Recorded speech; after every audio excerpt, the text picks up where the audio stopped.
សួស្តីអ្នកទាំងអស់គ្នាថ្ងៃនេះយើងមកបង្ហាញពី project ដែលយើងបានធ្វើគឺ radar ឧបករណ៍ដែលយើងត្រូវប្រើប្រាស់មានដូចជារ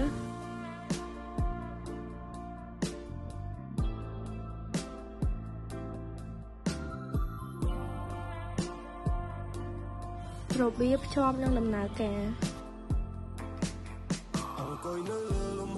ជាដំបូងត្រូវយក breadboard ជាមួយនឹង board Arduino Uno L3 របស់យើងបន្ទាប់មកភ្ជាប់ដោយពី board Arduino យើងទៅកាន់ breadboard ដោយដោតរុន 5V ទៅកាន់ pole board នៃ breadboard និងរុន GND ទៅកាន់ pole dot នៃ breadboard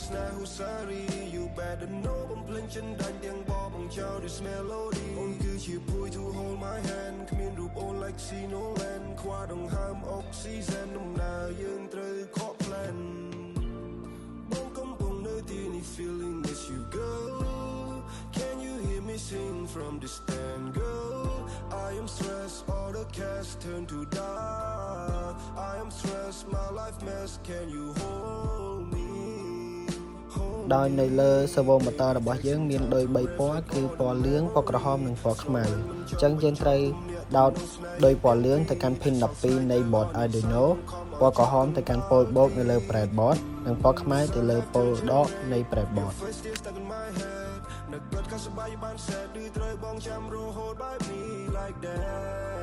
សំពេលខ្លះបានថែរក្សាមិនចង់ដូចនេះតទៀតថ្ងៃរាលេងបានមានភាពឈឺផ្សា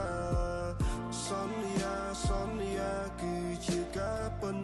ហើយអ្វីបង្កើតវាឡើងពួកយើងត្រូវក្រំចិត្តមិនចង់ឃើញថ្ងៃរាគ្មាននន់ជាមិត្តមិនចង់មានពន្លឺរស់នៅជាមួយនឹងភាពមិនពិនសំពេលថែមួយរយៈបានទេមិនចង់ឃើញមៀងមេឃលៀតពីរូបបងបន្តមកទៀតយើងយកដោយ male to female ហើយបន្តមកយើងដោតដោយនោះចូលទៅជាមួយនឹង sensor របស់យើង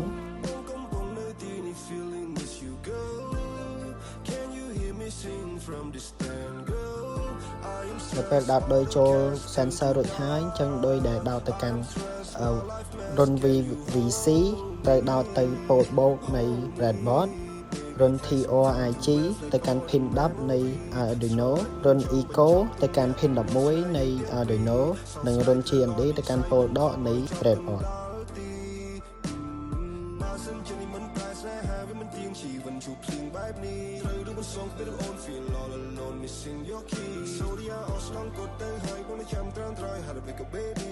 ចាចេញឆ្ងាយពីរូបបងឲ្យបំណងដែលផ្សងត្រូវបានប្រេងឃ្លាតឆ្ងាយវាមិនមិនបន្តពុំងារបានទេ I fall in love for you really នឹងស្នេហ៍ដែលផ្អែមល្ហែមដូចជា candy រឿងយើងទាំងពីរបានក្លាយជា melody when I was smoke at Aloha ឈឺចាប់ស្នាមចាំងពេលគ្មានជីវ៉ាបន្ទាប់ពីអ្នកនរគ្នាបានដោតខ្សែទៅកាន់ sensor ក៏ដូចជា board យើងរួចហើយបន្តទៅទៀតអ្វីដែលអ្នកនរគ្នាត្រូវធ្វើគឺដោតដោយពី board ទៅកាន់ computer ដើម្បីបញ្ចូលកូដទៅក្នុង board រួចជ្រើសរើស board នៅឈ្មោះ port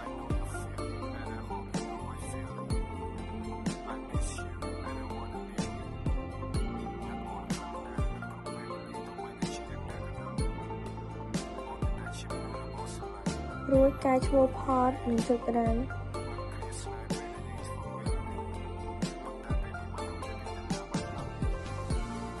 project របស់យើងទទួលបានជោគជ័យនៅពេលដែលយើងដាក់វត្ថុអ្វីមួយនៅជិតវា radar នឹង scan ឃើញពណ៌ក្រហមនៅក្នុងកុំព្យូទ័រនៅពេលដែលយើងដកវាបានបង្ហាញពណ៌បៃតងវិញអរគុណដែលបានមើលវីដេអូនេះដល់ចុងបញ្ចប់